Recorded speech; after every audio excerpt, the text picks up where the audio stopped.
एक आदमी सवात गया तो जाते ही अपनी बेगम को एसएमएस भेजा, मगर नंबर गलत मिला दिया। जिस औरत को मिला इसका शौहर 2 दिन पहले ही फौत हो गया था। एसएमएस पढ़ते ही औरत बेहोश हो गई। लिखा था, मैं खैरियत से पहुंच गया हूं, नेटवर्क भी मौजूद है, जगह छोटी है मगर शानदार है, ठंडी हवाएं जन्नत का मजा देती हैं, धूल मिट्टी भी बिल्कुल नहीं, मैंने जो सफेद वेस्ट पहना था वैसे का वैसा ही है, 2 दिनों तक तुमको भी बुला लूंगा। एक दफ़ा एक यूरोपी कुत्ता पाकिस्तान आ गया तो पाकिस्तानी कुत्तों ने इससे पूछा, क्या तुम्हें वहाँ क्या मसला था कि पाकिस्तान आ गए? इस कुत्ते ने जवाब दिया, वहाँ की आबो हवा, रिहाइश, खाना पीना, सफाई और सहूलियात पाकिस्तान की बनिस्बत बेहतर हैं, मगर भौंकने की जो आज़ादी पाकिस्तान में है वो दुनिया के किसी मुल्क में भी नहीं। एक खातून सुबह सवेरे बगैर मुंह हाथ धोए घर के आम कपड़े पहने एक बेकरी में गई और अपनी सालगिरह के लिए केक का ऑर्डर दे दिया। मैं शाम को 4 बजे आकर ले जाऊंगी। शाम को ठीक 4 बजे वही खातून तैयार होकर मेकअप करके बेकरी जा पहुंचे और पूछा, क्या केक तैयार हो गया है? सुबह जो ऑर्डर किया था बेकरी वाला बोला, आप वही केक लेने आई हैं जिसका ऑर्डर सुबह सुबह आपकी अम्मी देकर गई थी। इसके बाद जो हुआ वो पूरे पाकिस्तान ने देखा। शौहर ने बिजली का प्लग ठीक करते हुए बेगम से कहा, बेगम जरा ये तार पकड़ना। तुमने तार पकड़ ली, शौहर को छुआ, बेगम नहीं। शौहर, इसका मतलब है करंट दूसरी तार में है। एक औरत मर गई, इसका जनाजा जा रहा था। जनाजे के आगे एक कुत्ता और पीछे लंबी सी आदमी की लाइन लगी हुई थी। एक आदमी ने पूछा, ये क्या है? जनाजे के आगे कुत्ता। शौहर, इस कुत्ते ने मेरी बीवी को काट दिया और वो मर गई। आदमी, ये कुत्ता मुझे दे दो और 1 दिन के लिए। शौहर, तुम क्या समझ रहे हो? ये सब मेरी बीवी के जनाजे में आए हैं, ये भी कुत्ता लेने आए हैं, तुम भी चलो लाइन में लगो।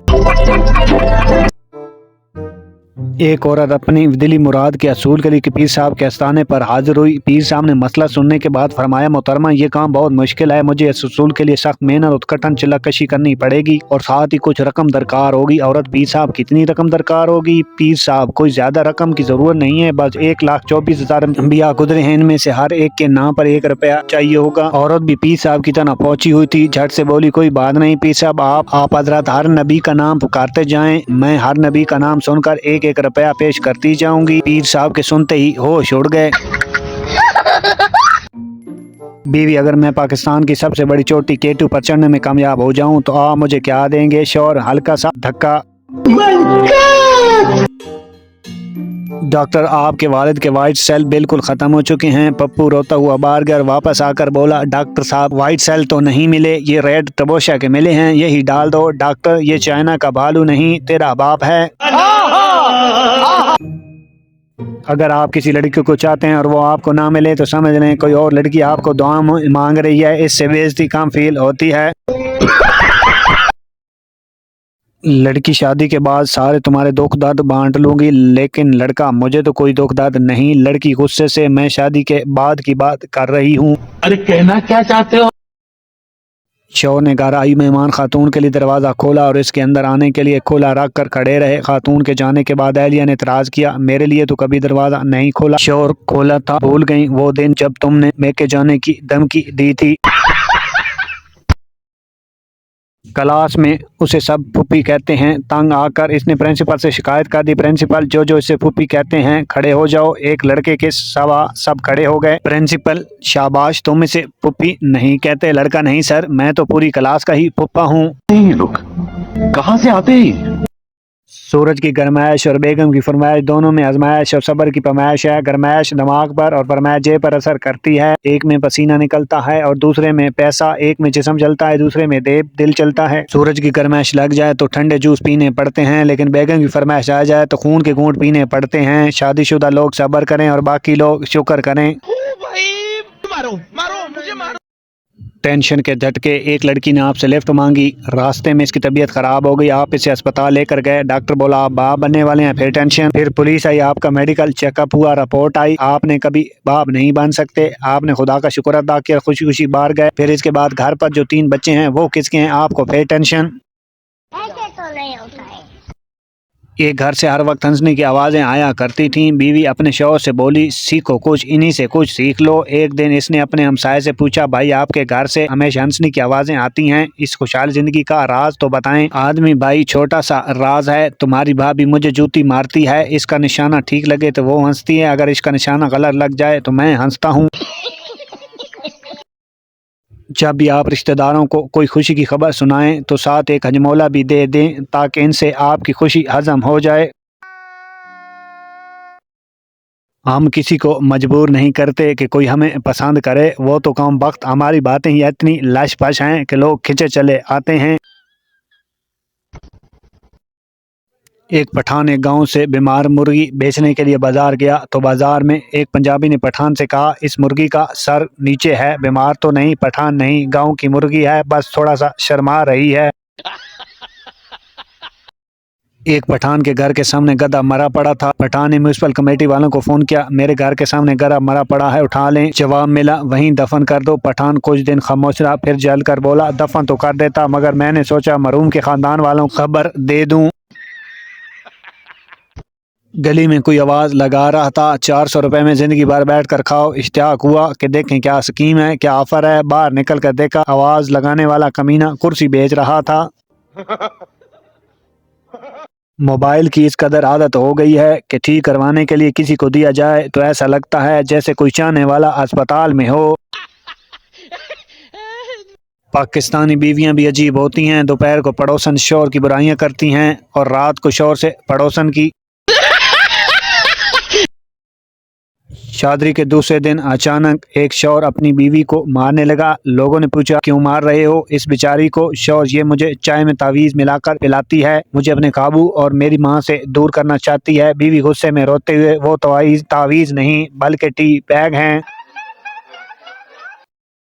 लड़के ने 10 लड़कियों को कतार में खड़ा किया और अपनी माँ से कहा, इनमें से एक लड़की मुझे बहुत पसंद है, वही आपकी बहू बनेगी। बूझे तो कौन सी लड़की है इनमें से? माँ ने बतौर सबको देखकर एक लड़की की तरफ इशारा किया कि ये लड़की तुम्हारी पसंद की है और तुम इससे शादी करने का सोच रहे हो। लड़का इंतहाई हैरत से बोला, अम्मा जी मगर आपने कैसे पहचाना? अम्मा ने जवाब दिया, क्योंकि सब लड़कियों में से यही मुझे जहर लग रही थी।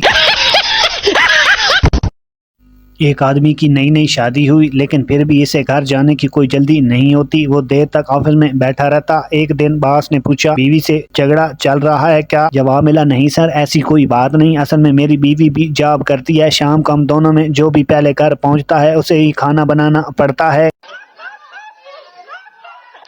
लड़की, मेरा ये साल कैसा गुजरेगा? नजूमी, ये साल तुम्हारी शादी होगी। लड़की, मेरे 2 रिश्ते आए हैं, मामू के बेटे और चाचू के बेटे का, इन दोनों में से कौन सा खुश नसीब होगा? नजूमी, मामू का बेटा खुश नसीब होगा और तुम्हारी शादी चचा के बेटे से होगी।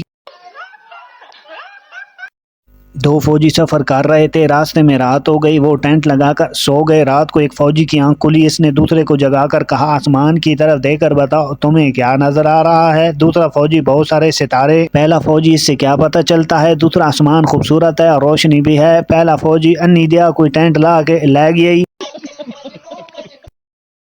एक औरत रंग गोरा करने वाली क्रीम ले आई। हफ्ते बाद किसी तकरीब में गई तो किसी ने पूछ लिया, गोरी हो रही हो? इसने कहा, 5 वक्त की नमाज पढ़ती हूँ, चेहरे पर नूर आ रहा है। साथ बैठी औरत ने कहा, नवाफिल भी शुरू कर दो ताकि गर्दन भी सफेद हो जाए।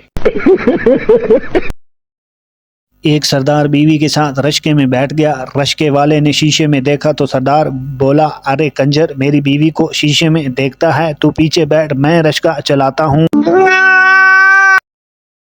एक आदमी ने iPhone 7 लिया, इसको जेब में रख के जा रहा था कि अचानक इसका पांव फिसला और वो गिर गया और कुछ टूटने की आवाज आई। आदमी, अल्लाह करे हड्डी हो। नौजवान नस्ल के बिगड़ने की असल वजह मोबाइल या इंटरनेट नहीं बल्कि 11वीं 12वीं उर्दू की गजलें हैं। अच्छे से अच्छे बच्चे को भी आशिकी बना देती हैं। दीद की तलब हो तो नजरें जमाई रखना गालिब, नकाब हो या नसीब सरकता जरूर है। अब ये आप खुद ही बताओ, ये गालिब है या इमरान हाशमी? उस्ताद, वादा करो कभी सिगरेट नहीं पियोगे। लड़के, नहीं पिएंगे सर। उस्ताद, लड़कियों का पीछा नहीं करोगे। लड़के, नहीं करेंगे सर। उस्ताद, लड़कियों से दोस्ती नहीं करोगे। लड़के, नहीं करेंगे सर। उस्ताद, और अपने वतन की खातिर अपनी जान कुर्बान करोगे। लड़के यकसमान होकर बोले, कर देंगे सर। ऐसी जिंदगी का करना भी क्या है। पप्पू के घर मेहमान आया। पप्पू, यार इस पंखे के नीचे बैठो, बहुत सवाब मिलेगा। पप्पू, सवाब कैसे मिलेगा? पप्पू, ये पंखा मैं मस्जिद से उतार कर लाया हूँ। मोहब्बत पहले अंधी थी लेकिन अब इसने अपना इलाज करवा लिया है। अब मोहब्बत शक्ल भी देखती है और बैंक बैलेंस भी। कमाल के थे दिन वो भी जो मैडम मुर्गा हमें बनाती थी और इम्तिहान में अंडे खुद देती थी। बीवी जैसे मुझे इससे और कुछ नहीं चाहिए, बस ये मुझे जिस हाल में छोड़ दे, जिस हाल में मैं इसको मिली थी। जज तुम इसको किस हाल में मिली थी? बीवी बेवा। शायर कहता है दुनिया में मोहब्बत के सिवा रखा क्या है? लगता है शायर ने कभी जिंदगी में बर्गर, शवारमा, पिज़्ज़ा, कोकोमो नहीं खाए। बाहर में गई मोहब्बत।